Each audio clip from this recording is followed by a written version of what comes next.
এই নির্বাচনটার আয়োজক হচ্ছে দেশের জনগণ। জনগণের স্বার্থে, জনস্বার্থে যেটা হচ্ছে বেশি জরুরি, অগ্রাধিকার ভিত্তিতে আমরা সেইগুলি করতে চাই। মাদক মুক্ত সমাজ গড়া, গডফাদার যারা তৈরি করেছে তাদেরকে শায়েস্তা করা, পাশাপাশি হচ্ছে যেন আর গডফাদার তৈরি হতে না পারে সে ব্যবস্থা করা, আইন শৃঙ্খলার উন্নতি করা, আর পিছিয়ে পড়া জনগোষ্ঠীর স্কুল, কলেজ, রাস্তাঘাট এগুলো সব কিছু সম্পন্ন করা।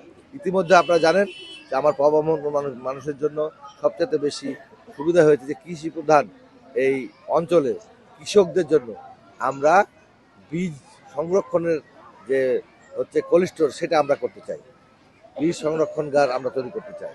পান বলেন, তারপর হচ্ছে আপনার টমেটো বলেন, আম বলেন, মাছ বলেন, যেগুলো আমরা চাষ করি সেগুলোকে সংরক্ষণ করে শুধু দেশের চাহিদা মিটিয়ে না, আমরা বিদেশেরও চাহিদা মেটাতে চাই। সেই জন্য আমরা আন্তর্জাতিকভাবে মানে যে আমাদের এয়ারপোর্ট আছে এখান থেকে আমরা এক্সপোর্ট করার মতো আমরা কৃষিভিত্তিক পিপিজেড প্রকল্প চালু করতে চাই। আমরা হচ্ছে এই খাল খনন প্রকল্প করতে চাই, যে খাল খনন করলে আমাদের যে সমস্ত জায়গায় অপরিকল্পিত পুকুর কাটার কারণে সমস্ত জমি জমা সব নষ্ট হয়ে যায়। এখন পুকুরের মাছটাও যায়, যে যে উদ্দেশ্যে পুকুর কেটেছে সেই মাছটাও আর থাকে না। সুতরাং পরিকল্পিতভাবে আমরা খাল খনন করতে চাই। আমার এরকম আমরা আমাদের বিষয়গুলি আছে।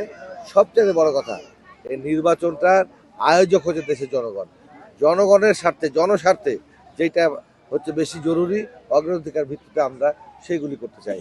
আমি আপনাদের মাধ্যমে বাবা মোহনপুরবাসীর যেমন দোয়া চাই, সমর্থন চাই।